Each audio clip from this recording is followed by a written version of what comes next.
developed a system named as Aquatic Multipurpose Robot, whose main purpose is to collect the floating waste from the water bodies. We have developed this system so that the water pollution is also reduced. The aquatic multipurpose robot is also equipped with the water monitoring system, fish feeder system, and the weight cutting system. The system is controlled wirelessly using the mobile app.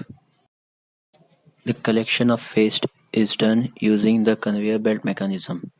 It will collect the floating waste and dump it into the bin. The weed cutting system is designed to cut the weeds that are grown in the water. The fish feeder system is used to feed the aquatic organisms.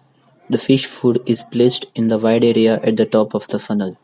As the motor rotates, after a delay specified in the program, the lid opens and the food will be dropped in the water. The system is also equipped with the water monitoring system. It will collect the various water parameters such as temperature and pH, and these readings will be put onto the cloud to let the user know the quality of water.